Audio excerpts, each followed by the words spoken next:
Welcome to Unfiltered Reflections. I'm your host, Passion, and today we're diving into the curious case of Elias Thorne, a man who built a life, brick by painstaking brick, only to find himself questioning the very foundations of his existence. This is a story about the quiet hum of discontent, the subtle shift in perspective, and the courage it takes to redefine your own worth in a world that often tries to define it for you. Elias Thorne lived in a city that hummed with a perpetual low frequency thrum, the sound of ambition, of progress, of gears grinding against gears. His apartment, high above the bustling streets, offered a panoramic view of this relentless machine. From his window, he could trace the serpentine paths of cars, the ant like march of pedestrians, all moving with a singular, unspoken purpose. Elias, too, was a cog in this intricate mechanism. He worked at the Citadel, a monolithic structure of glass and steel that loomed over the city, a beacon of corporate efficiency. For years, Elias had poured his essence into the Citadel. He was an architect, not of buildings, but of systems, intricate networks of data and logic that powered the city's infrastructure. He was meticulous, dedicated, and by all accounts, indispensable. His colleagues respected him, his superiors relied on him, and his paycheck, while comfortable up, had long since ceased to spark any genuine thrill. It was a predictable, steady pulse in the rhythm of his life. But lately, a new, unsettling rhythm had begun to assert itself. It wasn't loud, not at first. It was a whisper, a faint echo in the quiet moments between tasks during his silent commute, or as he stared out at the city lights after another long day. It felt like a subtle misalignment, a note played ever so slightly off-key in the grand symphony of his existence. He'd started noticing things. The way the light caught the dust motes dancing in his office, revealing how much time had passed since he'd last truly noticed them. The way his coffee, once a sacred ritual, had become just another functional step in his morning routine. The laughter of a group of young people on the street below, a sound that for some reason felt utterly foreign to him. One particularly gray Tuesday, as rain lashed against his office window, Elias found himself staring at his reflection in the glass. Not his face, not really, but the faint outline of himself superimposed over the cityscape. He saw the tired lines around his eyes, the slight slump of his shoulders, the way his tie, impeccably knotted, seemed to choke a little of the life out of him. And in that moment, a thought, clear and sharp as a shard of glass, pierced through the usual mental clutter. Is this it?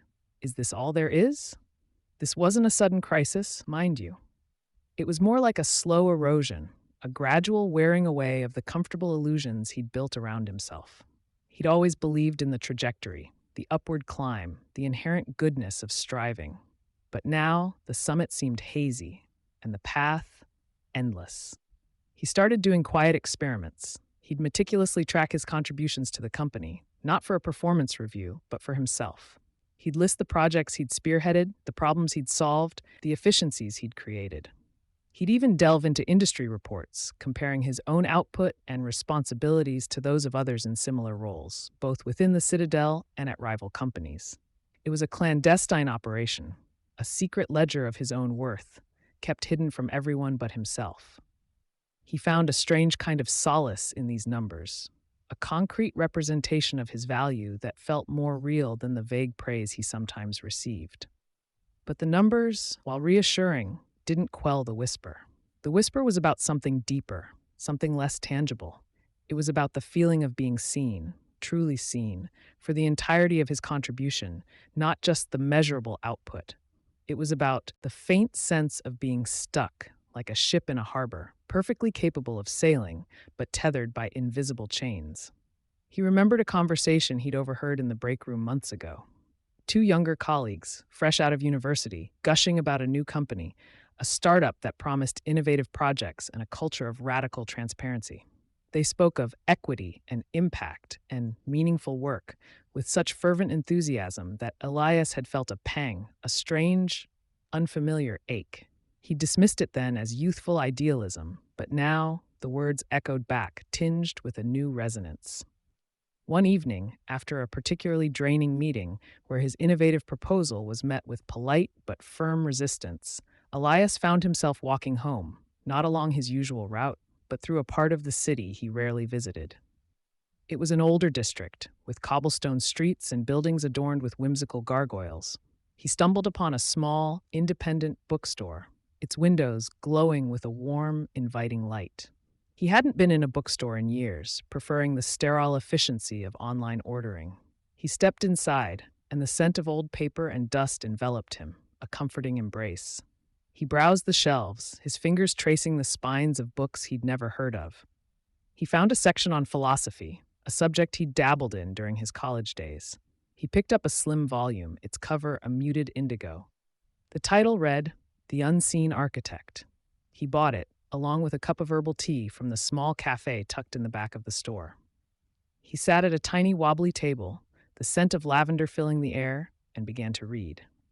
The book was a collection of essays about the hidden forces that shape human lives, the unspoken desires, the latent potentials, the roads not taken.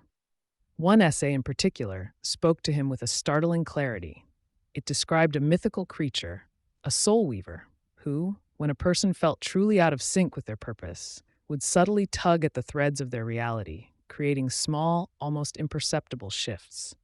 These shifts, the essay explained, weren't meant to cause chaos, but to gently guide the individual towards a path more aligned with their true nature. Elias felt a prickle of recognition. Was that what was happening to him? Were these whispers, these quiet discontents, the gentle tugs of a soul weaver? The idea, while fantastical, resonated deeply. It gave a name, a beautiful, poetic name, to the inchoate feelings that had been swirling within him. He started carrying the book with him, reading snippets during his lunch break, on his commute.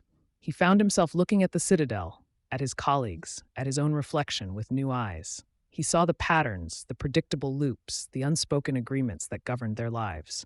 He saw, too, the faint outlines of their own unspoken desires, their own quiet struggles, reflected in their hurried glances, their forced smiles. The decision, when it finally came, wasn't a sudden burst of defiance.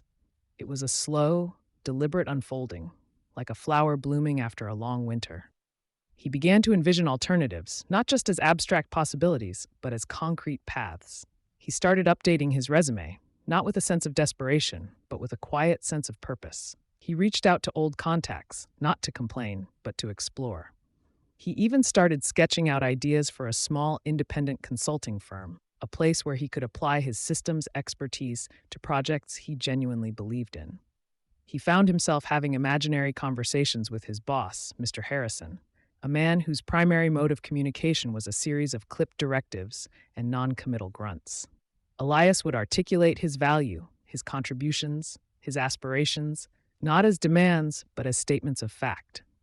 He'd anticipate Mr. Harrison's probable objections, the predictable arguments about company policy, about budgetary constraints, about the difficulty of replacing someone like Elias. And then, in his mind, he'd formulate his responses, not with aggression, but with a quiet, unwavering conviction. He would even mentally rehearse what he would do if Mr. Harrison said no, if the Citadel, in its infinite wisdom, decided his worth was precisely where it was. He imagined walking away, not in defeat, but with a sense of liberation, towards the paths he was now meticulously charting. One Saturday, he met an old university friend, Clara, for coffee. Clara had, years ago, left a high-powered corporate job to start a community garden project. She was radiant, her face etched with the lines of hard work, but her eyes sparkled with a genuine joy Elias hadn't seen in years. He found himself confessing his quiet disquiet, the whispers, the soul weaver. Clara listened patiently, her gaze warm and understanding. "Elias," she said, stirring her tea, "it sounds like you're finally listening to yourself. You've been building a magnificent fortress, but you've forgotten to build a door." Her words hit him with the force of a revelation. A magnificent fortress, indeed. He had built a life of security, of predictability, of quiet competence. But he had, in his striving, neglected to build an escape route, a way to re-enter the world on his own terms. He realized then that his current situation wasn't a trap, but a choice. He had built his own cage, however gilded, and he held the key. The thought was both terrifying and exhilarating. He started making small, deliberate changes. He took a pottery class, something he'd always wanted to do but deemed unproductive. He began taking long walks in the city's botanical gardens, marveling at the intricate patterns of nature, a stark contrast to the rigid logic of his work. He rediscovered his love for jazz, spending evenings in dimly lit clubs, letting the improvisational melodies wash over him. Each of these small acts was a tiny thread, weaving a new tapestry of his life, one that was richer, more vibrant, more him. The mythical soul weaver, if it existed, was certainly busy. Elias felt a growing sense of clarity, a quiet resolve hardening within him. He was no longer just responding to the world, he was actively shaping his own narrative. He was gathering his resources, both internal and external. He was identifying his strengths, acknowledging his desires, and perhaps most importantly, understanding his own limits, what he was willing to accept and what he was no longer willing to tolerate. He even started practicing the art of negotiation in mundane situations. He'd haggle playfully with a street vendor over the price of a scarf. He'd politely but firmly request a different table at a restaurant. He was honing his voice, testing its strength, learning to articulate his needs without apology. It wasn't about being confrontational, it was about being assertive, about recognizing his own agency. The day he finally requested a meeting with Mr. Harrison, the air in his office felt strangely still. The city outside seemed to hold its breath. Elias walked into Mr. Harrison's austere office, the familiar scent of stale coffee and old paper filling his nostrils. He sat across from the man who had, for so long, been the gatekeeper of his professional destiny. Mr. Harrison, a man of few words and even fewer expressions, grunted a greeting. Elias, however, felt a strange calm. He wasn't nervous, he was prepared. He had his internal ledger of accomplishments, his research on market rates, his meticulously crafted plan for the future, and most importantly, his nascent understanding of his own intrinsic worth. He spoke clearly, concisely, and with an unshakable conviction. He laid out his contributions, not as a plea, but as a statement of fact. He presented his vision for his future within the Citadel, a vision that involved greater responsibility, more challenging projects, and yes, a compensation package that truly reflected his value. He even, subtly, alluded to the other possibilities he had been quietly cultivating, the doors he had begun to build in his magnificent fortress. He didn't issue an ultimatum, he simply stated his terms, his understanding of what he brought to the table and what he now required in return. Mr. Harrison listened, his expression unchanging, a mask of corporate stoicism. Elias watched him, not with fear, but with a quiet curiosity. He realized in that moment that the outcome of this conversation, whatever it might be, no longer held the power to define him. He had already redefined himself. He had already started building his new path, brick by painstaking brick. After a long, pregnant pause, Mr. Harrison finally spoke, his voice a low rumble. He didn't say yes, not immediately.